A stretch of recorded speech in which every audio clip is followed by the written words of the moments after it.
All right, everybody. I'm back. Talk about part two, my anime reaction to Berserk. In the first part, I talked about the original series that came out in 1997. Granted, that first part has spoilers, so if you somehow got to the second part and didn't see the first part, I will warn you that I do talk about the plot. I do talk about things that do occur in the plot. Now, if you've checked out the manga before Berserk, then you probably already know what's going to happen. But if you haven't watched the anime, I'd say go ahead and check it out. But this part, I'm particularly going to talk about the movie updates they made.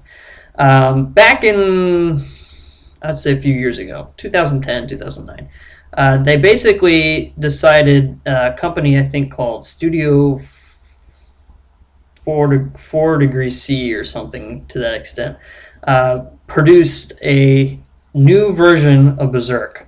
So basically, they reanimated everything. The coloring, it's all digital. Back in 1997, I think they were still doing cells. So I don't think any of it was done on the computer. Which computer animation I think is much easier to do nowadays. It's easier to produce. I don't know if it's necessarily cheaper because computers can be freaking expensive. I do know that even some of the stuff still maintains the same. They still hand brush a lot of the backgrounds in anime, so that part's still the same. But most of the compositing and things like that is all done digitally now, as opposed to cell shading where you had like a camera set up and you put your cell over your backgrounds and you had to do it like every frame. I think it's like every 8 frames, or something to that extent. There's a ratio. I'm sure you can look it up if you're more interested in that kind of thing. But for the most of it, they updated the movie. And Berserk is actually, from what I can tell, fairly popular in Japan. They have lots of merchandise. And Kentaro Miura, the writer and maker of the original work and series, the characters and everything, he's still making mangas. And so, he's still going at it, still doing stuff. And I pray, I think, every day that he does not die before he finishes up the whole thing. Because he did say, I guess in interviews, he's mentioned that he will finish up the series at some point. Whether that's sooner rather than later, I don't know. To me, I feel like it's reaching a pivotal point in the manga. So if you're not familiar with the manga, I could talk about that. But this is all about anime videos. So I won't talk about that unless you want me to. So if you do, go ahead and leave a comment and I'll talk about that. But this is all about the movies. So there were 3 movies produced by this company, and they basically take place around the arc of the original anime series. However, with the exclusion of the first episode in the original anime series back in 1987, they basically exclude that first episode completely. And that first episode, mentioned in the earlier video, is kind of like a framing effect. So it basically shows the main character after a bunch of stuff's happened. Now, in this movie version, you basically start out from the second episode in the 1997 version and go on. So it's all in chronological order. So you're watching the movie. Each movie is about an hour and a half long, which is pretty long for an anime. Animation is pretty expensive to do. Just as kind of a reference point, Akira, which was done in 1988, which is an anime movie, which is also a very good one that I would recommend.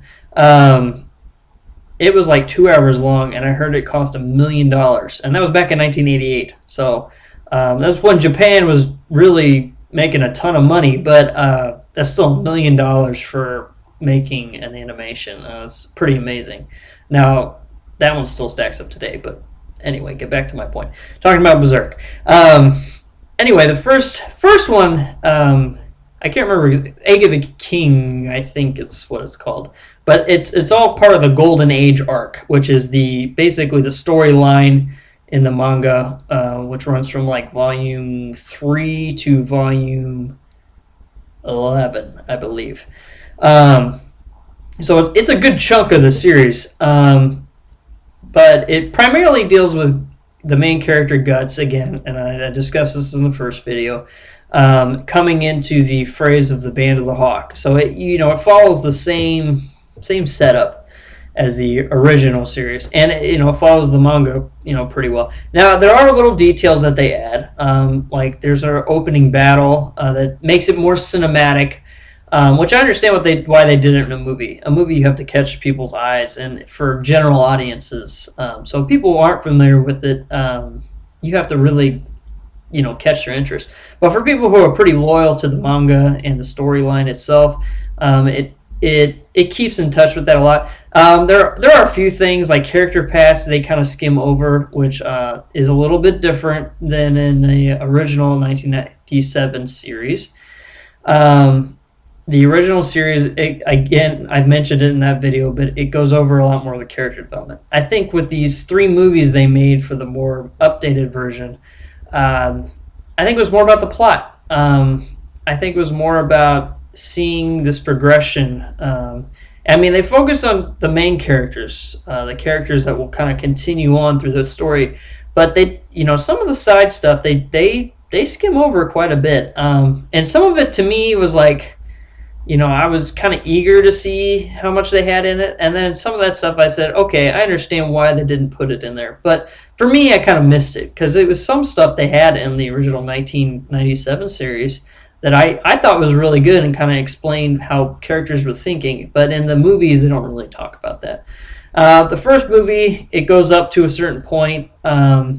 Basically, again, I have to talk about the plot. So if you haven't seen the original series or the movies or anything like that, I'm going to give you some spoilers. But just before I say that, and I said this probably 3 times in my last video, check them out. I highly recommend them. If you watch it and go, man, I hate this stuff, don't watch it. But, to me, I really like them. I'm kind of a hound for this kind of stuff. So anyway, but I'll get right into it. So spoilers, don't listen if you don't want to know anything about the plot. So that's why I'm going to try to just tell you once. But anyway, so the first movie takes place primarily in the series. It starts out when Guts joins the Bands of the Hawk. It moves basically up until Guts is told by Griffith to assassinate the king's brother in Midland, Count Julius. And it basically stops at that point. That's the first movie. And then the second movie picks up after that. And the second movie primarily has to deal with the Battle of Doldry. I think that's what the subtitle's called for the second movie.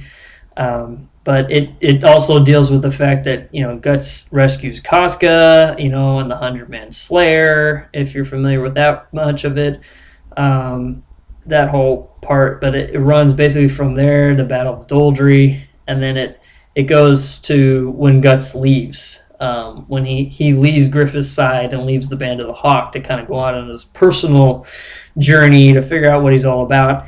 And, of course, Griffith's devastated and stuff like that, and goes in and, basically deflowers the princess and gets captured, and that's where the second one ends. Now, the biggest difference between the first series and the second series has to be the third movie. I think the first 2 left out a bunch of stuff. So it's almost like you could watch the original series up to the point where I told you the second movie stops, and then just watch the last movie. Instead of watching the rest of the series, the original one, watch the movie. Because they put in, there's a key element they put in there that they needed to do in the original, in my opinion. They needed to put in the Skull Knight.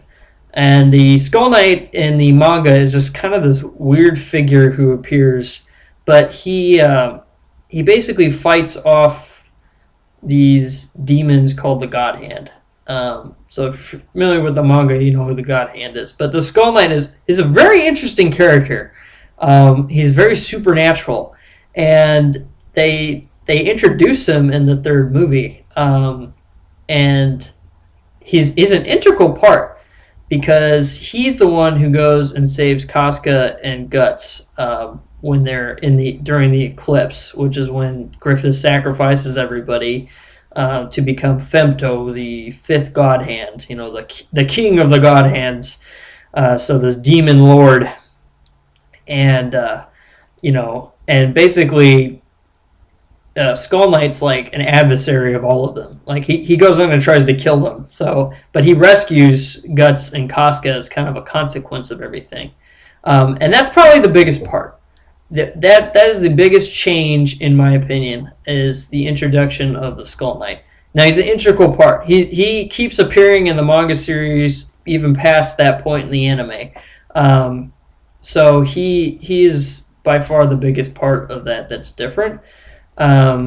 Again, now I will say the third movie is my favorite. Now it's the most brutal. It's the most graphic of the three movies, in my opinion. Obviously, there's a sexual assault that's pretty graphic as far as anime standards go. There's lots of blood, lots of guts, lots of no play on words. There's guts, obviously, but but it's brutal. But it basically is in line with the manga. It really defies everything. It won a few awards too. This particular film, the third one, The Advent.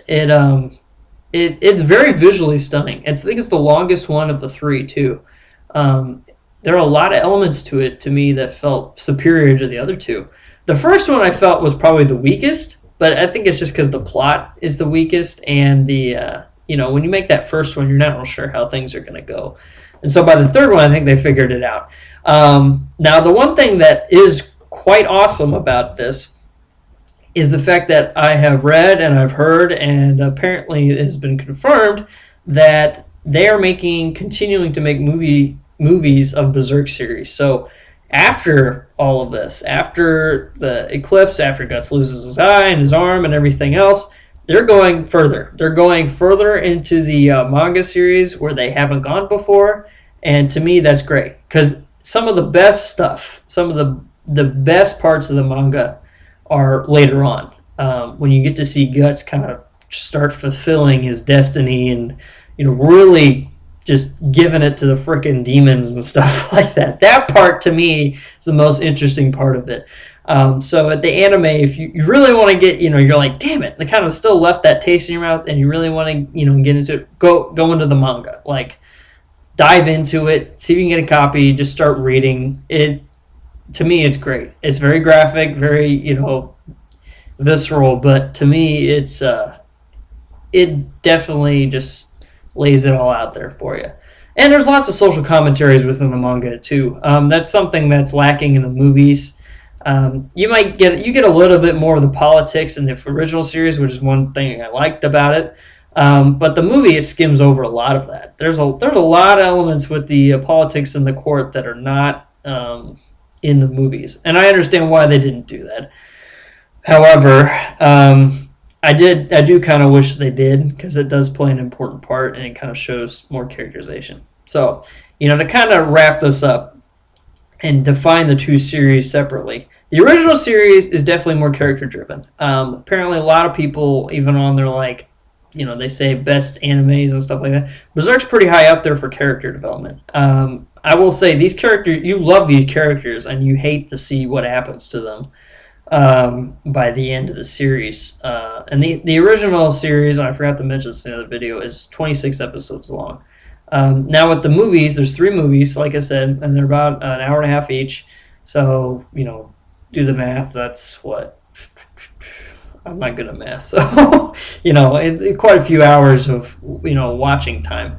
The one thing that will say is very cool is they kept a lot of the same voice actors from the original series, which was dubbed back in 2001, and they dubbed the movies. So you still get the same voice for Guts, same voice for Griffith, the same voice for Casca. And to me, that was great, because I couldn't think of anybody else who does a voice better for Guts than the actor they used for him in the original series. I think he just became Guts. Like, that's who he is. But again, it's my favorite series by far. I've had a love of it. It's part nostalgia, part seeing where it's gonna go, and I do love medieval settings anyway. I kind of like to study medieval history quite a bit, and and fantasy, some fantasy fiction really I like reading. It's definitely good. Check everything out. Like I said, if you're watching this video, you probably saw the first part, but if you saw the movies, didn't see the original series, see the original series. it will look old, and you go, why am I watching this old dinosaur thing? But the character development's much better. It's all about the characters. That's any story, especially in anime. So it's all about the characters and everything else. And this, so that's all I gotta say. Just I love Berserk. I'd watch both things. I own both. I own all the movies. I own the series. It's by far my favorite anime, favorite manga. So and in my in the description, it's my obsession. It really is. But I just love seeing what happens. So anyway, that's my reaction, the special edition of anime reaction. I'll probably talk about a few more that I own. I own a few more series other than Berserk. So I will talk about those because I've seen them more than once. This isn't like the anime that I've been borrowing and watching and commenting on, kind of my reactions to. I will talk about the ones that I own probably in more detail. But anyway, and if you have any questions or comments, just let me know. If you have any suggestions, that's the big thing. Tell me how to, what would be more appealing. I kind of like these sit downs and talking, the stream of consciousness things, because it's really just one-on-one, and this is really just coming out. It's all improvised. But if you want a little more structure, I'll see what I can do. I'm not very technical, so this is all just out of my head. But if you have any suggestions on how I can make this better and more entertaining, or if there's anything you want me to talk about that I didn't talk about in any of my videos, let me know. Post a comment, write, do something. For those who did watch or have watched, I really appreciate it. I've been trying to see who is watching. There really aren't that many people, but it hasn't been up very long. So anyway, check out my other videos if you're interested. I have quite a few I've already watched before in my comments and things like that. And once again, thanks for watching, guys. So this is Berserk. So check it out if you can. I will talk to you guys later.